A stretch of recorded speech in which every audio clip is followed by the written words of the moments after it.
Man, this guy is staying busy just a few weeks into the job. He is Phil Levota, the interim county executive, joining us from Jackson County, of course, here on KCMO Talk Radio 95.7 FM. Big news yesterday. The assessments are being rolled back from 2023 to only a 15% increase.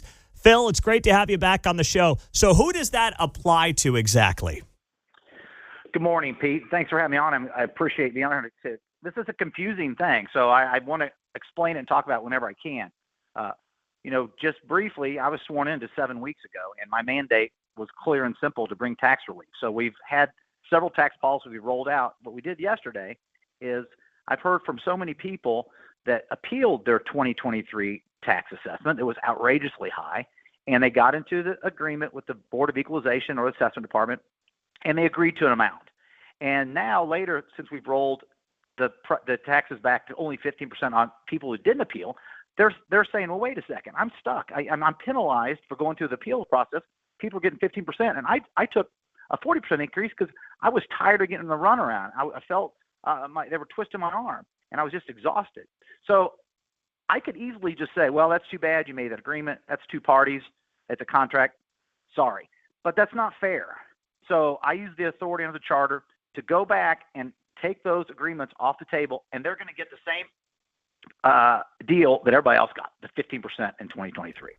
That's great. So basically everybody is going to get that maximum 15% increase of their 2023 assessment. So what does that mean when it comes to 25? Although I guess that would come out next year?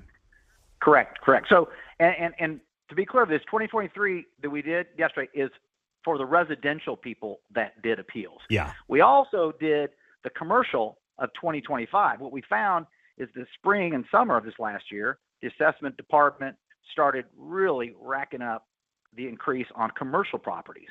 And so some of those people had agreements, and they found that they didn't get the 15% cap that I put on commercial for 2025. So those agreements also are set back to only 15%. Now, those people are affected immediately. Those commercial property owners are affected immediately because their taxes are due for 2025. So they're the ones that I'm on top of right now, making sure they understand that the assessment went down.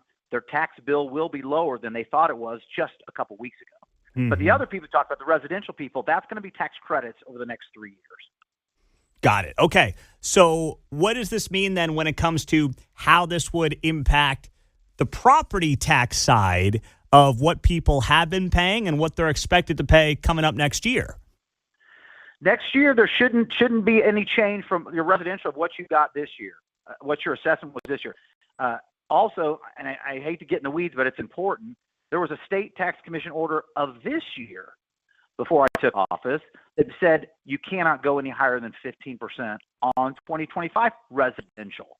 So those people are not going to see any increase of next year, but what they are going to see is they're going to get a tax bill, just to make things simple. Let's say the tax bill is $500, and they'll get a tax credit of $150 if they overpaid that. That's going to be broke up over the next 3 years. So the tax bill will be the same, but they'll get a credit. So they'll only have to take a certain amount of money out of their pocket, not the whole amount. Okay, so it's going to be a credit. So, if for years forward, if their property tax bill was $5,000 and the credit's whatever, $200, it's $4,800 is what you're telling me, right? Exactly. And to be clear, I wish I could give the money back. But yeah. In 2023, that money passed through to the school districts, the fire protection district, the library districts, and they don't have the money. They can't give it back, and I can't get it back. So I make sure everybody knows. I'd love to give the money back. I just can't. So the schools, the cities, the county, I mean, who's going to get less money then is the question here. That's the biggest question. And I met with 20 of the school superintendents this week, and I wanted to hear what they have to say because they're not happy because they've written their budgets based on this. And so they're going to have to take a setback. They're unhappy. I'm sympathetic to them being unhappy, but my mandate was to fix it for the residents first. Now, moving forward, they have always the ability to increase their tax levies if they want to, too. But it's going to impact the school districts and our fire protection districts and the most. I've talked to several. Some of them say it won't affect us at all. Some say a little bit, and some say a lot. So I want to work with them and see anything I can do to help them. Is there a fear that they could just say, you know what, Phil, this is nice, this is cute, but you know what, we'll just raise our mill levy and get the money that we were otherwise going to get because you've lowered the assessments? Is that a concern or a threat that you think could come from school boards or cities? Clearly could. Clearly that's one of their options if they think they need to do that. And they have the authority to do it. And, in my meeting with them, I talked to them, I understand if you did do that. I'm not sure that John Q. Public's going to like that because that just averages out to a net wash of everything if I'm lowering taxes over here and they're raising taxes over there. So I think it's a political move that they need to think about too, but I definitely know it's within their power to do that. Yeah. You're right. It is. The question is, do they think people care enough on this stuff? I hope that they do.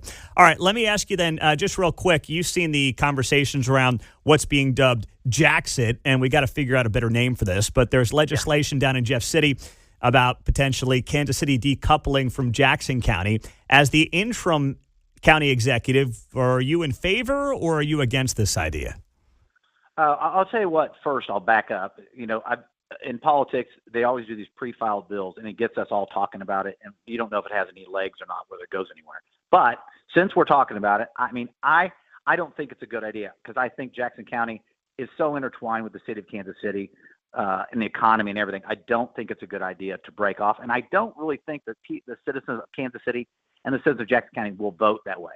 Now, that being said, what the voters do, I'm for because they're the last word, and they're my boss. So I don't think it's a great idea, but I'll be watching it. I'll be working it heavily in the state legislature this spring when it goes, and we'll see what happens. Okay. Before May. Yeah. I also want to ask you, County Executive Phil Levota, Jackson County, Missouri, joining us on KCMO.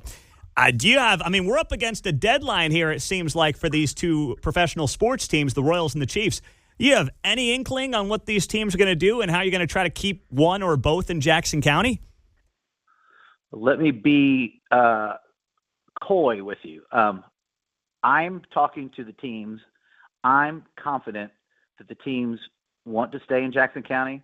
They like Jackson County, and the arrangement we can do from the county level with our partners with the state with the new legislation of paying 50% of renovations to stadiums and with the funding of the city of Kansas City, I think we have a great opportunity to keep the teams in Jackson County.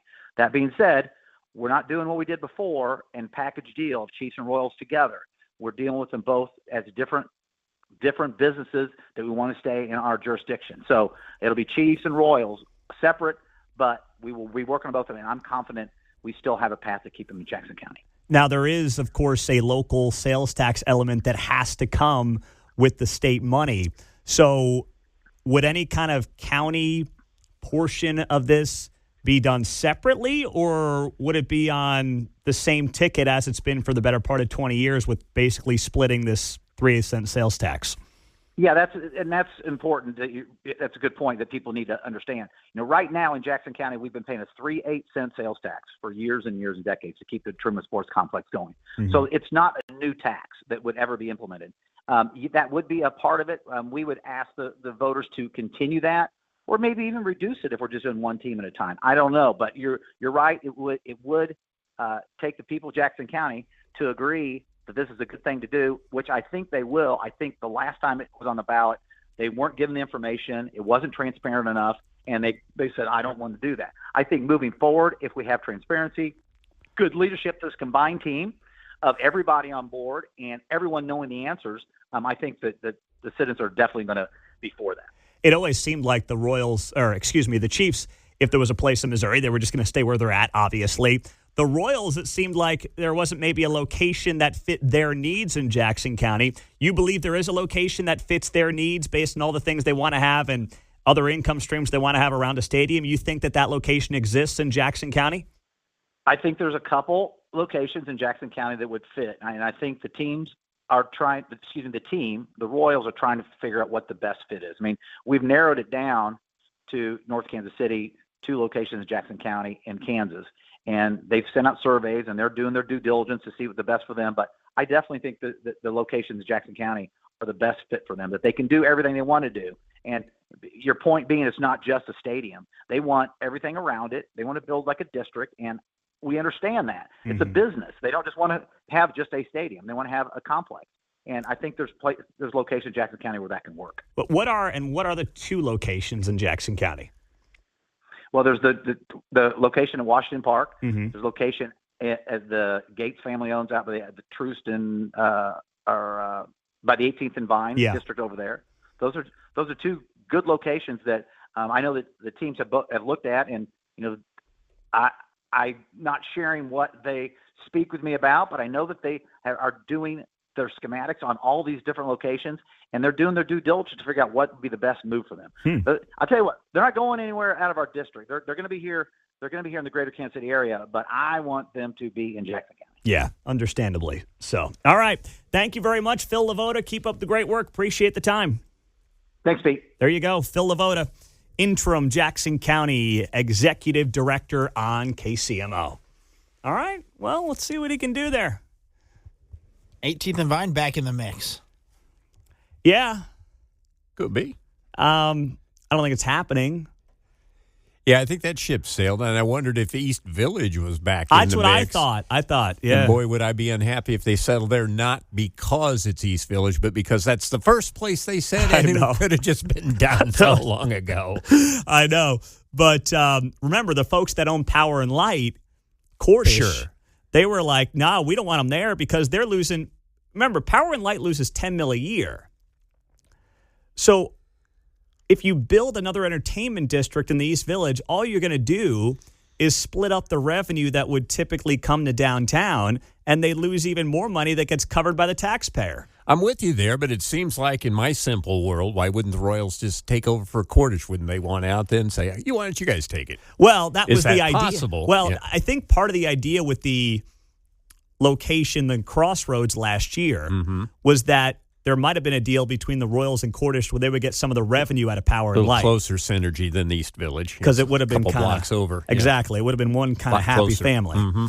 So that was, I think, going to be part of the plan there until that got voted down. Yeah. Interesting. All right. Good job. Phil Levota, like a caller earlier said, he's hustling, man. It doesn't matter. R or D, guy's I think he's a small D Democrat. Who cares? He's working, man. That's what we need. We want to see some action out of that office. We haven't seen a county executive work in Jackson County in a decade. Jeez. 913-408-7957. So say real quick, you haven't seen him work since he was waving a guy on for a double from first, right? And we're doing the window. Keep going. That was the hardest Frank was working. Yeah. And that wasn't on the taxpayer dime. That was a stipend from the freaking Monarchs. Wasn't even in our state. No, exactly right.